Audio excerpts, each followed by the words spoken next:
Let's talk about Dylan Edwards. I see you, boy. All this Travis Hunter and his girlfriend, fiance Leanna news going on. You thought we forgot about you, boy. It's the holidays. Happy holidays to all the low-level players who transfer. Yes, I said low-level players.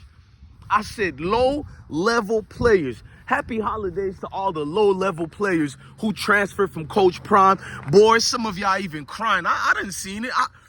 I'm not picky, but I am petty, bro. I done seen it. Niggas talking about, man, I made a mistake, man. Like, damn near a Dear John letter to Coach Prime, bro. Hey, Dylan Edwards, you lost the Paul Hornung Award. In fact, after week 3, I think after week 2 or 3, you weren't even on the list anymore, my guy. If you guys don't know what's the Paul Hornung Award, there's many people who qualified for that award. It's basically a skilled special type of players, not special teams, better than that. Like your Travis Hunters, your Deion Sanders, you know, those type of players who can be unique or whatever. Well, because of the works of Deion Sanders and what he did at the University of Colorado to each one of these players, he put Dylan Edwards in position to gain this award. And when Dylan Edwards went to Kansas State University, when the Benedict Arnold ran away like a coward, and y'all know why I said like a coward, it had nothing to do with him transferring. It's the way he did it and the lies that he told. But look, I digress. We already showed receipts on it. All you got to do is put Dylan Edwards, I Smoke Hip Hop live. You're welcome. But let's keep it going, bro. So Dylan Edwards. Yeah, bro, I know you celebrate. I know you and Alton McNoskill and even my dog Cormani. I know all of, and Cormani, we got to give you a video, bro. Not right now, but I love you, bro. I'm going to go more easier on you because you've been humbled. But Dylan Edwards, this nigga, I told y'all he wasn't humbled, nothing. He want to do all of y'all was telling me that Dylan Edwards, he has a good heart. He didn't do anything against Colorado, even though I showed you enormous amounts of proof. The man's been throwing shade. The man deliberately been calling people out, doing interviews and lying. But the sweet victory was when he scored that 1-yard touchdown, which they keep using him as a gimmick. And he did the Shador celebration, and all his guys started teasing Shador, including his boyfriend, his best friend, Avery Johnson. When I seen that, I'm like, yes, what they gonna say now? And you seen all the people saying, leave Dylan Edwards alone. They stopped saying that because, boy, they was embarrassed. Your boy Blessone is not like a lot of y'all. We actually follow Colorado football, and we follow the players. Bro, I've been passionate about football before I knew a Deion Sanders. Let's continue while I'm doing this video. The Paul Hornung Award, it was won by Travis Hunter. They had Dylan Edwards leading the candidates prior to week 1 to get that award. I did a video saying he's not going to even smell that award. All you people had things to say about me, bro. I don't got nothing against Dylan Edwards. We out here to speak truth. So if Dylan Edwards, his negative comments and his negative actions against Colorado, if it gets to sit there, we want to make sure a young recruit don't look at that and think Coach Prime did something to the boy. See, I'm calling Dylan Edwards a boy because I said he's a man. But y'all leave the kid alone. Leave him alone. I'm like, shit, okay, I'll leave the little boy alone, but we'll talk about his situation. Now, with Travis Hunter, his situation was he rightfully so won the award, but he was in a program where he won so much awards. He got the top receiver award. They cheated him out of the Thorpe award, which doesn't make sense because he got the defensive player of the year award. So right there, that's another video. We're not going to get into that right now, but everything was in place for Dylan Edwards to gain that award. But Dylan Edwards felt that Deion didn't give him enough playing times, which was cap. Number one, our agent Sean Lewis, the offensive coordinator, the offensive coordinator and the offensive line coach, they didn't provide the right schemes for guys like Dylan Edwards. And Deion Sanders seen that. That's why he demoted Sean Lewis. But Dylan Edwards couldn't even see that. He couldn't see Coach Prime was a real leader looking out for the best interest of the players, even if he had to go against his own guys, which when you have a coach around you, assistant coaches or whatnot, these are your guys. And Deion Sanders went against his guy for the betterment of his players. How many coaches would have done that during the season? How many coaches would have demoted offensive coordinator or offensive line coach for clearly seeming like they're sabotaging the season? And when you sabotage the season, you're hurting the chances of these players and their NFL aspirations or whatever aspirations they got. Am I lying? So instead of Dylan Edwards looking at it like that, he's privileged. He's been privileged all his life because of that father he has. For everybody who has something against the LeVar Balls or the Deion Sanders as fathers, well, there's a father like Dylan Edwards who tells his son, it's never your fault, it's the coach's fault. It's never your fault. It's the coach's fault. When you get a father like that, I seen my son ride the bench, and my son deserves to ride the bench until he gets better. He gets in the game. He's learning right there, right? I'm not going to tell my son the coaches can't coach because you're not getting the playing time that you feel you deserve. If you feel you deserve it, put in the work. And I need to do a better job in teaching them too. So you can tell who the great fathers are versus the privileged fathers and the fathers who got privileged kids. But let's fast forward.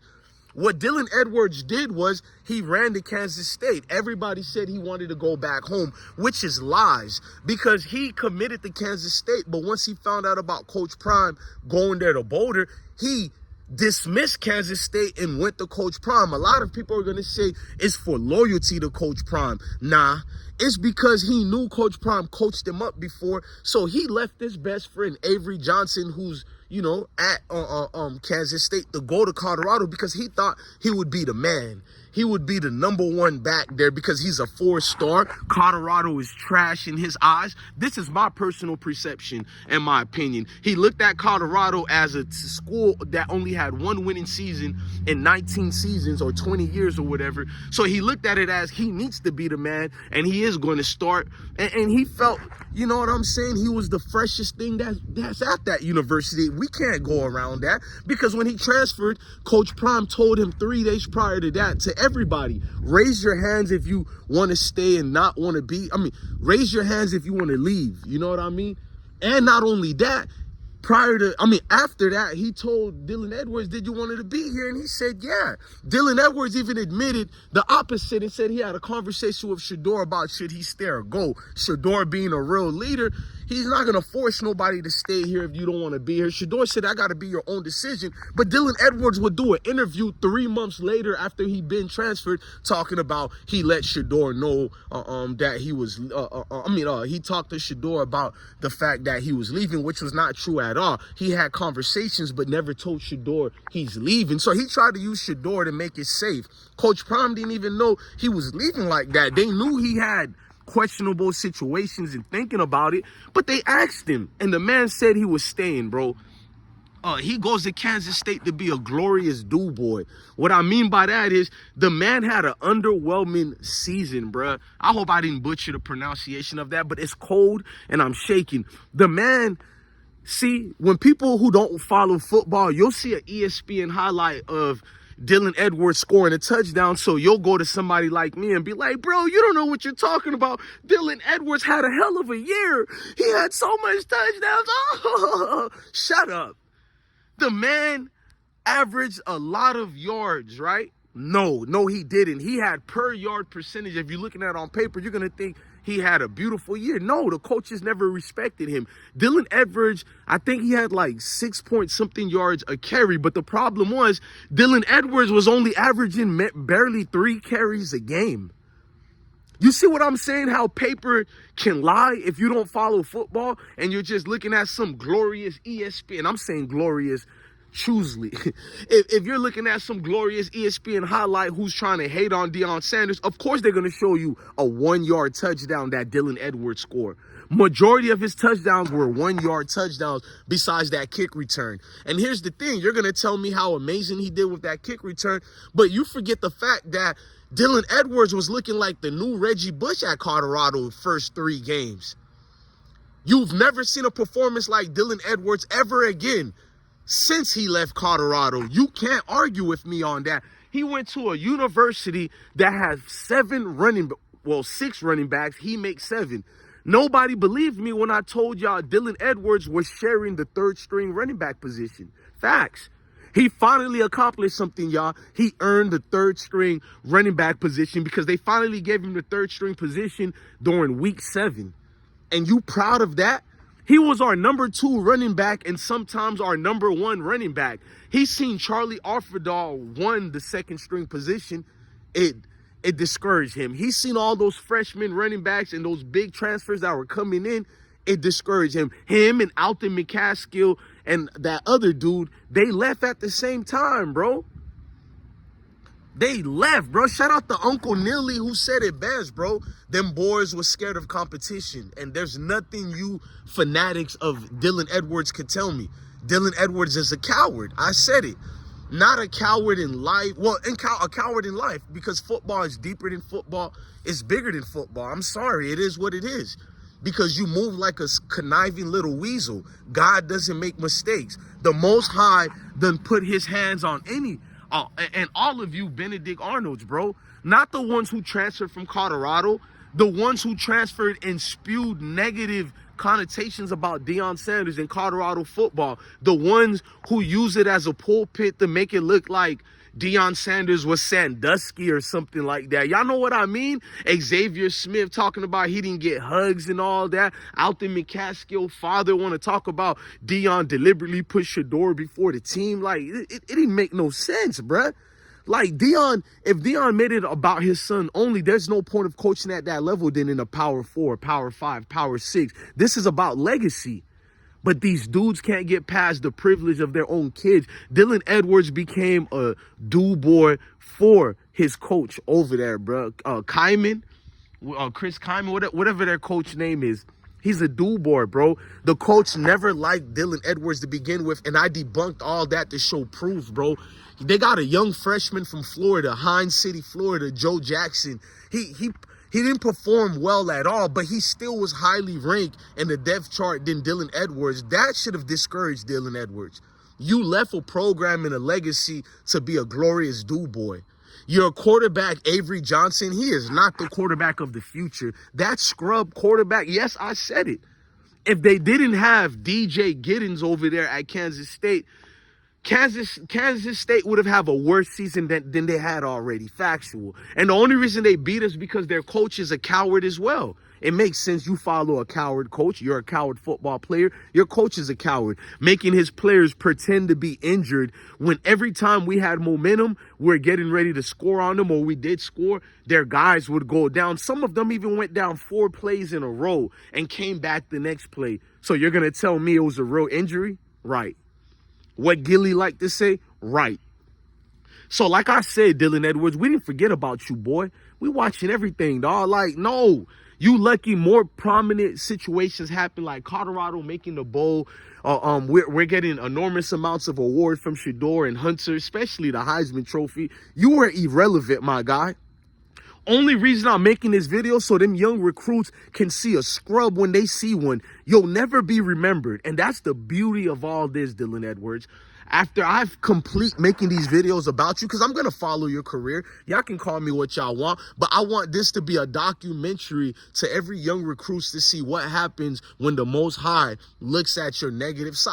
I've been part of the damage and the wrath that God can do to one when you do wrong. So we all been through it. So it's not me picking on Dylan Edwards. I'm here to remind you, boy, God doesn't make mistakes, and they damn sure derailed your career. You derailed your own career. You'll never be remembered, and that's the savory sweet thing about it. Coach Prime won. Your dad / manager, whatever he is, he lost. You're not even the thing that helped Kansas that had a viability this year. It was DJ Giddens. And the sad part is the coach, Chris Kyman, doesn't even like you, my God. He still utilized the scrubs over you, and you're a good running back. I'm not going to say you're a trash running back. You're actually a good running back, and you destroyed your career so you can throw it in Deion Sanders' face. Remember what you said when you left? I want to go somewhere where they have good quarterback play. You said better, and let me say it better. I'm different than what I said it. I'm going to quote you verbatim. You said you wanted to leave to a place that has better quarterback play. You were talking about your bro, Avery Johnson, being better than Shador.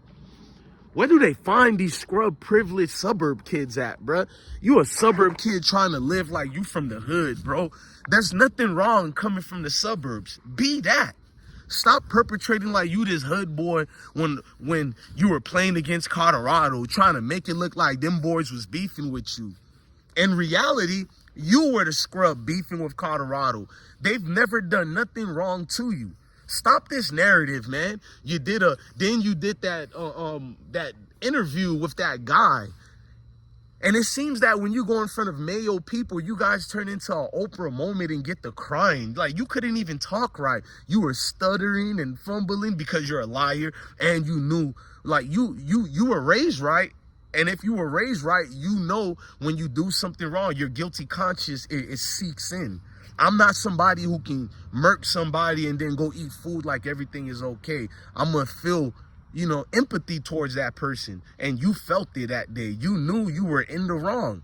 And it's too late. And instead of being humbled, you waited until you played Colorado to talk all that crap. Them boys never had beef with you. In fact, even during the game, they didn't talk crap about you. You let your homeboy Avery Johnson do the most against Shador.